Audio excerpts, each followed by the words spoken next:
ভাইয়া আমি কি এখন দেখতে পারবো? হ্যাঁ মুন্না। বন্ধুরা, মুন্নার চোখে অপারেশন হয়েছে, এখন সে আবার দেখতে পারবে।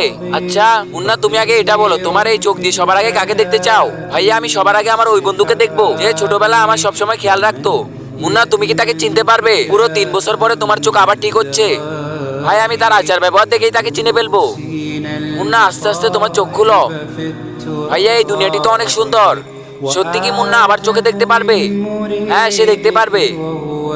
চলো মুন্না, আসো, আমি তোমার বন্ধুদের সাথে তোমার পরিচয় করিয়ে দিব। কোথায় আমার বন্ধু? মুন্না, আমি আরো 2-3 জন ছেলেকে এমনিতেই ডেকেছি। তোমার বন্ধুকে তাদের মধ্যে থেকে খুঁজে বের করতে হবে। আপনি দেখেন, আমি তাকে 1 নিমিষেই বের করে আনবো। কিন্তু মুন্না, আমার একটি শর্ত রয়েছে, তোমাকে কোনো আওয়াজ ছাড়াই তাকে বের করে আনতে হবে। ঠিক আছে? আচ্ছা তাহলে এখন বলো, এদের মধ্যে তোমার বন্ধুকে? ভাইয়া এটি তো খুবই সোজা।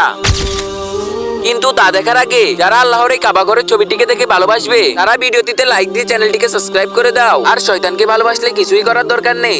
বন্ধু, তোর কি হয়েছে? তুই ঠিক আছিস তো? তোর কিছু হয়েছে নাকি? দেখেন ভাই, আমি তো চিনেই ফেলেছি, এটাই হলো আমার আসল বন্ধু। বন্ধু, আমি জানতাম তুই আমার কষ্ট কখনোই সহ্য করতে পারবি না। কমেন্টে আই লাভ ইউ বন্ধু লিখে যান।